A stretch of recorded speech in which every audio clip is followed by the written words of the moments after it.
Prosperity, the Super PAC American Values 2024, the Kennedy Beacon, the Independent Medical Alliance, formerly known as the FLCCC, and the Vaccine Research Foundation, VSRF, where he serves as the host of VSRF Live, a podcast dedicated to advancing COVID-19 vaccine safety through the scientific research, public education, and advocacy while supporting the vaccine-injured. Ladies and gentlemen, Livio Sanchez.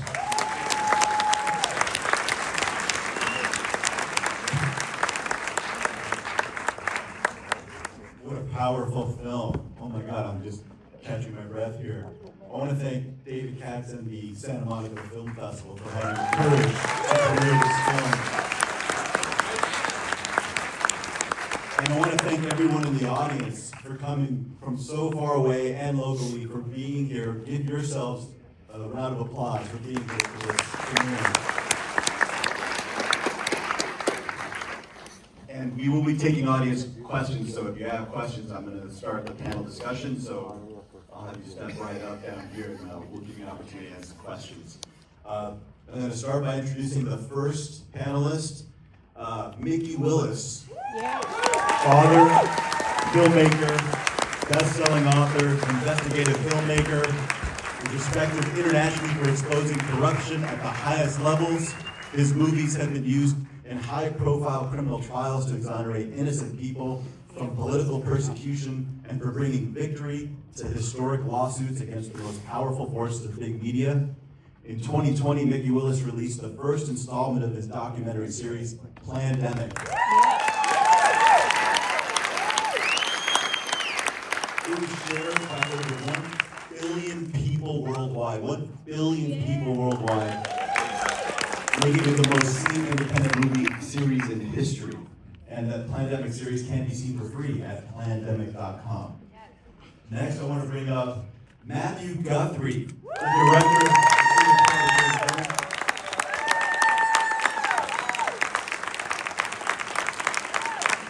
Matthew is an award-winning filmmaker based in Austin, Texas, with over 18 years of experience in the industry.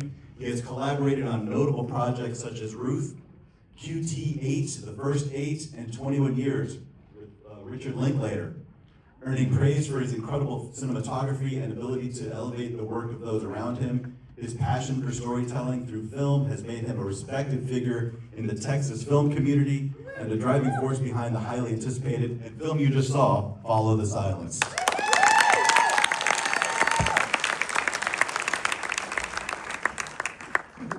The star of this film, Dressen. Where are you, Brianne?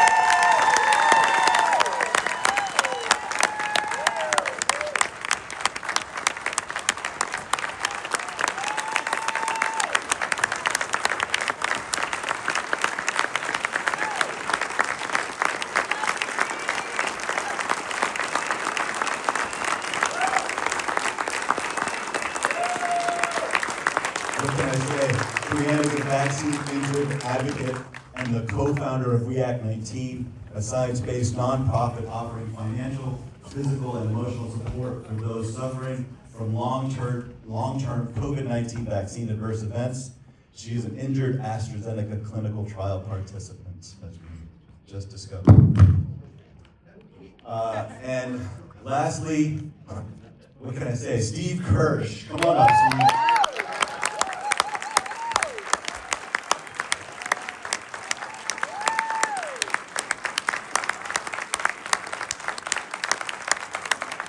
Steve Kirsch is a former Silicon Valley high-tech executive with 2 engineering degrees from MIT. When the pandemic started, Steve started the COVID-19 Early Treatment Fund to support scientists researching the treatment of COVID-19 with repurposed drugs, including fluvoxamine.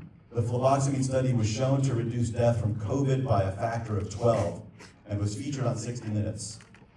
After he discovered that his friends were injured by the COVID vaccines, Steve started the Vaccine Safety Research Foundation to spread the truth about what the data actually says.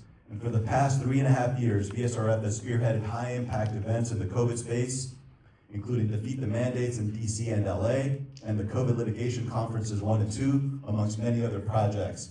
VSRF also provides 24/7 care to members of the ever-growing vaccine-injured community. Steve hosts, along with me, the VSRF Weekly Updates, which brings together medical experts, members of the vaccine-injured community, attorneys, journalists, and scientists. Steve has written over 1,500 articles and research on COVID vaccines, masks, mandates, and early treatments, which can be found at kirschsubstack.com. And Steve is an executive producer on Follow the Silence.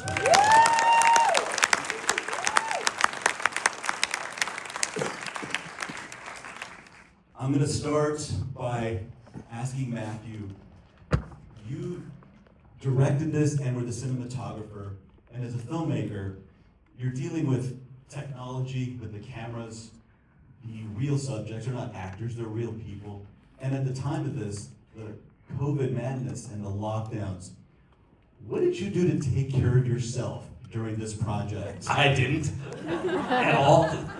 Not even a little bit. I got COVID really bad, actually. I thought I was gonna die. Honest to God, I get in November, right after the November 21 hearings, I got COVID really bad. I believe it was Delta. I was so sick for 6 weeks, and I have uncovered, obviously, so much awful information from nurses across this country, so the last place I was going was a hospital. For real, right? So I thought, honestly, guys, I thought I was gonna die in my guest bedroom, because I couldn't even sleep in my actual bedroom at the time, because I was quarantined. And you know what saved my life? Seriously? Ivermectin. Yes. Honestly, that's the truth. But yeah, to your point, it was an incredible experience to meet these people, because these are some of the absolute greatest people that you would ever want to meet. God set this up. He really did. I mean, he guided this experience and motivated this. I started getting this messages in 2018, hey, and this is straight up God in my mind, a documentary feature is coming at you. You need to start getting ready for it. In 2018, and started trying to get new production equipment for clients I didn't have that I couldn't afford. And then I met this guy, and he asked me to make the movie that I was trying to find somebody to help me make. So the amount of divinity that went into this project is hard to put into words. It really is. Yeah. So your point, doing the interviews for this with Bree, it was a lot of fun, because she has her dog running around, right? So I'm running 2 cameras, audio, conducting the interview, and sometimes her sweet dog Cody is sitting here laying down at my feet, and I'm scratching his belly, looking at 2 cameras, checking the audio, asking them questions, crying my eyes out in the middle of the story. Oh, hopefully that answers that. So incredibly hard to keep track of all of that and have these interpersonal relationships that you're developing throughout the process. And I want to flip over to Brianne. Your bravery and courage and suffering through all this, but you're allowing this crew, Matthew, into your life with your family and friends. How did you develop this trust to allow them to tell this story? I really appreciate that. Oh, it's on. Oh, it's on? I just have to talk louder? Oh, okay.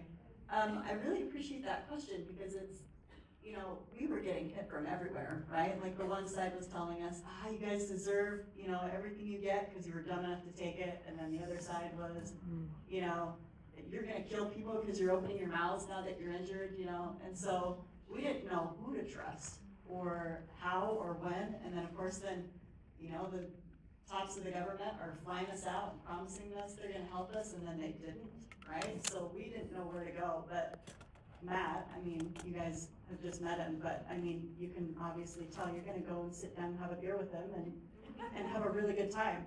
And so that's kind of how it started. And he promised to put together a story with integrity and the dignity that these people really deserved. And so that's where we finally just took that leap, and with Steve's support and Mikki's support, and made this happen.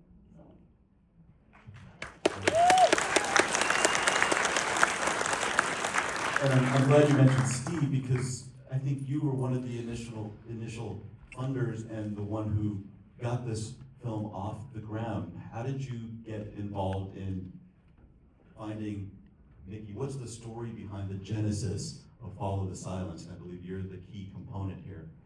Yeah, I think I was just asked that question recently, and I had to think, because it's been so long.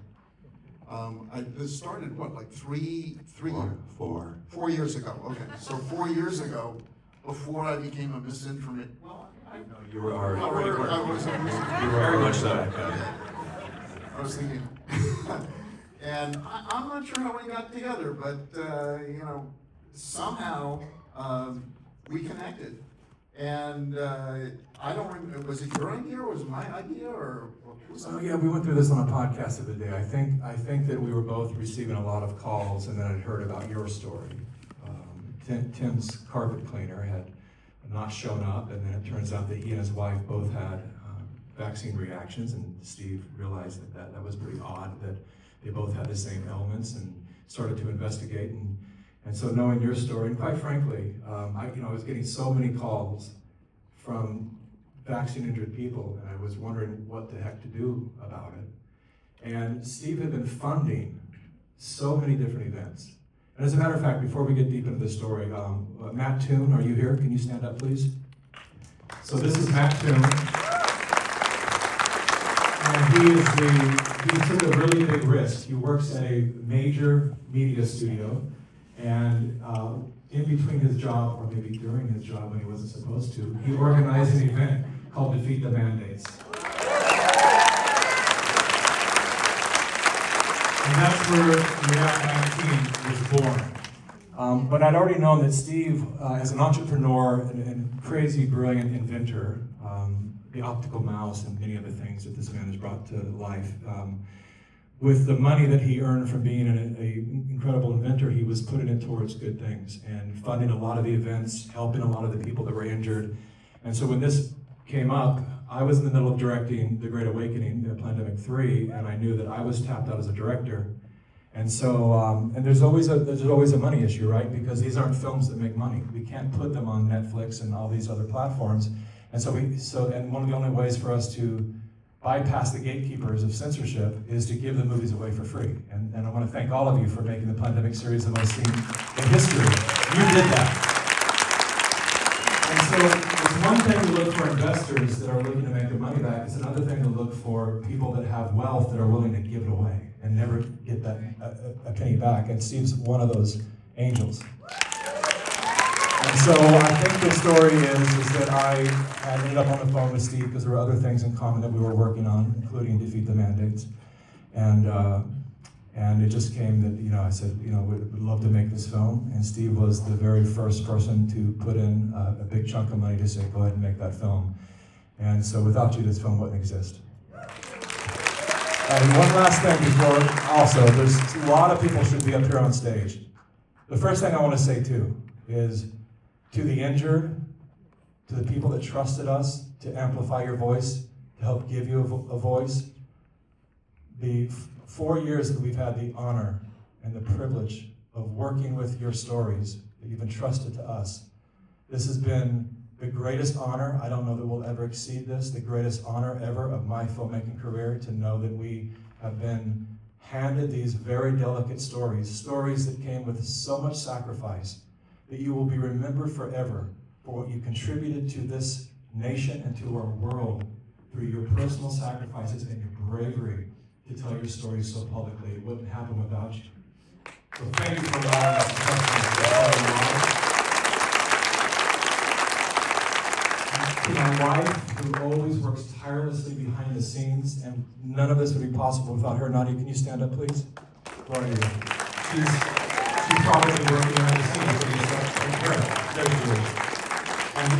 And there's so many people on the team that should be mentioned here on stage, but I will just reserve it to Tyler Lindsay. Where are you? Thank you. Please. Tyler. This would never see the light of day, and it wouldn't be good. Yeah, so thank you, Tyler. We love you. The only regret I have is that I wish that the film had come out a lot sooner than it did, because as Mikki knows, I was like, when's it gonna come out? When's it gonna, you filmed it, and it just went on and on and on and on for years. 4 years. Yes. Before it came out. But the wait was worth it. And I want to speak into that too, because when you're making a documentary, And there's some people that sometimes, they'll help us with some donations and all of that, and the films take longer, they get mad. And I've had people out online. We have a movie in production, I want you to know if you've been part of it, called Bad Medicine, that will come out. We're working very hard on it. It's the story of what remdesivir and ventilators have done in the hospital protocols. But believe it or not, it's kind of hard to raise money for these projects when we have to be honest and say there's no return on investment, none. And so a lot of the times we've had to just bootstrap it ourselves. I'm now the largest investor in this movie. Didn't plan on it, didn't really have the money, but that's the only thing that could happen to allow this film to happen. With regard to timing, when you work on a documentary of this nature, a documentary that this is not about the typical things that drive a lot of filmmakers. This is not about us trying to build a career or be a hero or anything like that. This is about being in service to humanity with a bunch of people that are truly in service to humanity. They take on a life of their own. And you can't take the baby out of the oven until it's ready. And I believe there is no better time than right now for this movie to come out. Had this come out 2 years ago, under the old regime, it would have been buried, smeared, and nothing would have happened legally. We now have people in power that are going to see this film, and we're going to find justice for all these people. I believe that you actually sent me a text right after our podcast on Thursday with a little article stating that the CDC officially recognized the beginning of the pandemic on March 15th. This is the anniversary of the beginning of it right here. And I think my response was, I don't believe in coincidences anymore. Nope. And Matthew, back to you. So you lived this for 5 years, Yeah. 24/7. 24/7. And so did Tyler. Tyler lived this with me. We did this together. And I would actually include Tyler in on this question because at one point this film was 6 hours plus long. Yes, because it's such an incredibly large story. I mean, guys, to be honest with you, some of the most egregious and damning information we have, we couldn't put in this film because of the time it takes to try to unpack what this really means, right? I mean, it's hard for me to even put into words the amount of evidence that we've gathered, and it's because of them. It's because of Bree. It's because of all of the people, all the physicians that were a part of this, that did everything they could to help everybody they could. That's the reason that, and they trusted us to tell that story. But yeah, man, it was 24/7. We didn't see our families really for years, and this was like, when you're dealing with a story that's this impactful, everything in your life stops because this is the only thing that you can do because of the severity and the weight of this. And you had to package this in a way that would be an experience, and I hope that that's what the film did, is give you an opportunity, as small as I can, to try to experience what it was like for them, to live in their shoes and to go through this process from their lens. Because I wanted it to be their film. I wanted it to feel like they made it and not a filmmaker. And you succeeded. And Brienne, so you have your family, you shared so much of your family in the film, but then you have a new family, all the vaccine-injured. What was that like for your immediate family, adopting all the people who came here who were in the film and all over the world, actually? That's actually been one of the greatest gifts of this entire experience, is to be able to, really connect with not just vaccine injured though. This entire community, we had no idea that this had been going on for decades, and these are some of the most genuine, just pure connections I've ever made in my life. And this family that we've forged through, pain and just honesty and just brutal, trials has been an incredible experience that I wouldn't trade that even for all of the pain physically and emotionally that we endure all the time, because this is it took life from, just every day, take care of the kids and feed them and all the wonderful things, to just this is what living really is about. This is about taking care of people, saving lives every single day, making sure that, that this, whatever this is that we're all facing, never, ever, ever happens again. And I can't tell you how amazing it is to have these people and this community as our new family, because we know that you guys have our backs. The injured know that we can rely on you. And in turn, we will do the same for you as well. And just to say on that, because I've been on the service for you for 4 years, we see you, we believe you, we love you, and you are heard.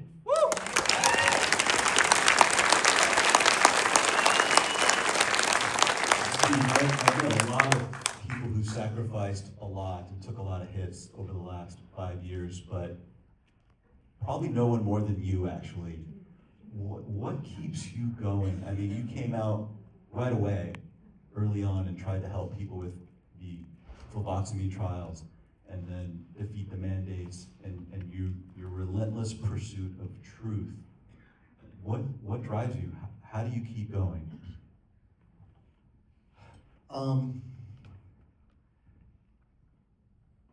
It's the injustice. When you see something like this that has happened to people, and at first I just thought I would be helping out, right? With the fluvoxamine trial, it'd be like, okay, do your part. And so I thought I raised $6 million, and we funded a bunch of scientists on early treatments because it was the fastest, safest, and cheapest way to reduce the death toll from COVID, and the government wasn't spending any money on it whatsoever. I even went to the Gates Foundation and pleaded for funding. Yeah, little did I know at the time. And they said that they were out of money. So I said, okay, well, I guess it's up to me to try to raise the money for this, because this is the fastest, cheapest, safest way to end the pandemic. And even though the government isn't spending any money on it, that people like me should, because that's what people do. And so that then led into finding fluvoxamine, and we applied for an EUA with the FDA, and we had actually two different trials, 100% success rate. Nobody if you got the drug, you never went to the hospital, versus 12% who didn't get the drug and were hospitalized or ended up dead. We thought that was pretty compelling data. So we applied for an EUA. 3 months later, after constant berating on our side, they finally replied 3 months later saying, we don't think you have enough data for an EUA. And the EUA standard is preponderance of the evidence, meaning it's more than 50%. Fluvoxamine's been around for 40 years with it has a black box warning, but it's a safe drug. It's been prescribed for 40 years without people, dying